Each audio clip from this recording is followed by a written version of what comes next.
Hello, welcome to episode 24. Now, this episode is all about a letter that was sent to the Minister of Natural Resources, Mr. Paul Robichaud, and was signed by 184 professors from the 4 universities that we have in New Brunswick, as well as the Maritime College of Forest Technology. Now, these people are about the brightest people you can find in New Brunswick. Highly intelligent, highly discerning. They have written a letter to the minister saying, this forest plan that you've come up with that gives a guaranteed wood supply of an extra 10,000 acres a year to the forest industry for 25 years. Well, we think it's a bad plan. And we think that it needs to be scrapped, looked at again, and find a better solution. Now, these people, they're at fields of expertise, and most of them have PhDs, are in forestry, in economics, in business, in law, in sciences, in biology, etc., etc., etc. So when they've banded together and said, listen, guys, government, you're not doing the right thing here. You're caving into the industry. It should be rethought. So I'll read the letter.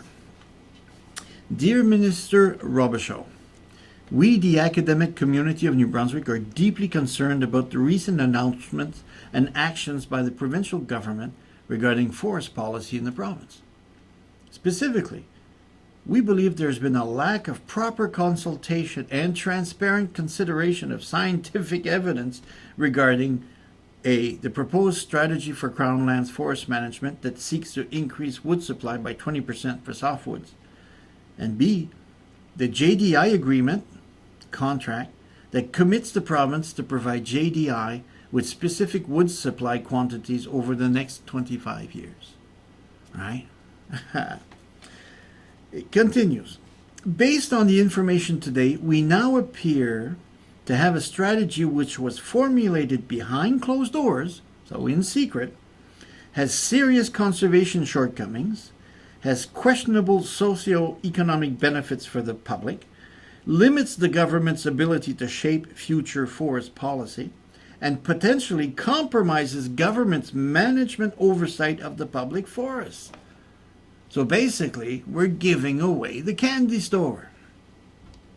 Furthermore, it is difficult to see how this strategy addresses issues identified in the various forestry task force reports and government-sponsored studies prepared in recent years, and how, if at all, the recommendations of these reports and studies are being implemented.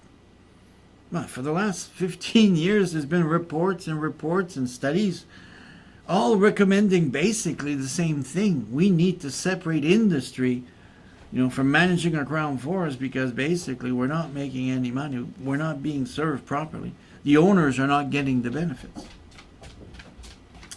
We therefore call on the government to immediately halt its current course of action, assemble the collective wisdom that has been accumulated over the past number of years through report studies and academic research, and revisit the strategy.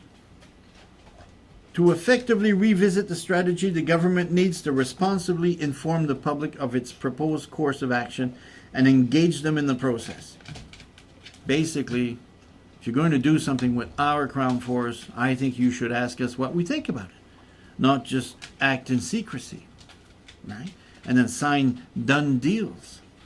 Didn't Sean Graham do that with the sale of NB Power? Act in secrecy. To this end, we request that the government forthwith, 1. Provide full details of the proposed Crown Lands Forest Management Strategy that outlines the logic, rationale, trade-offs, and technical underpinnings that were considered. So these scientific people, these experts, are saying, how'd you come up with this? Right?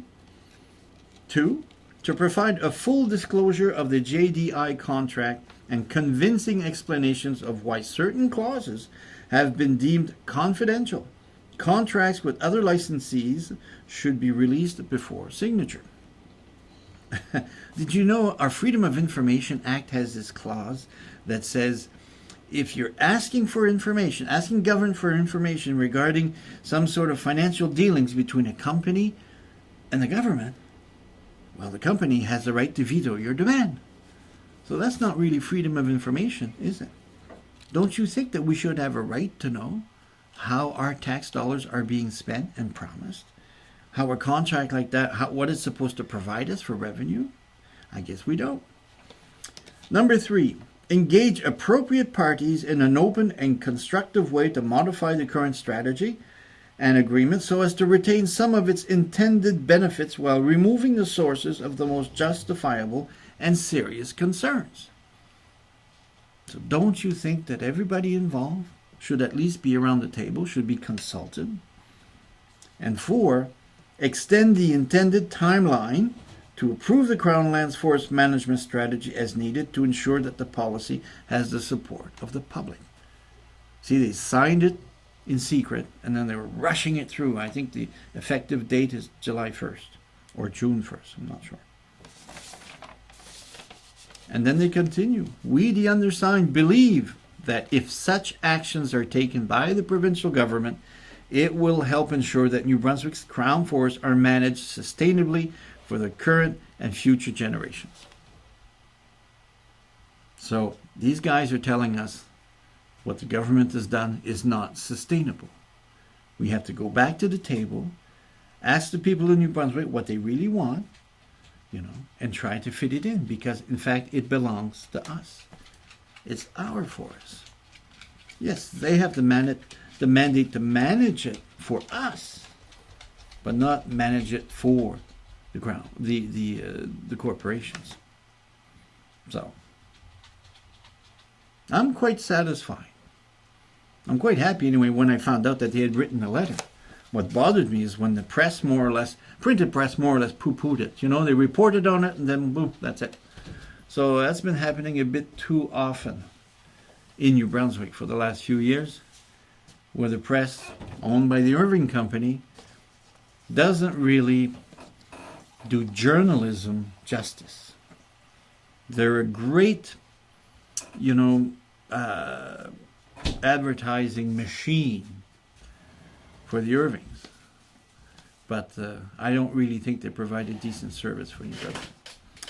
Anyway, these people are to be commended for taking a stand and hopefully opening eyes and keeping that sort of momentum happening, because we are raising awareness in New Brunswick.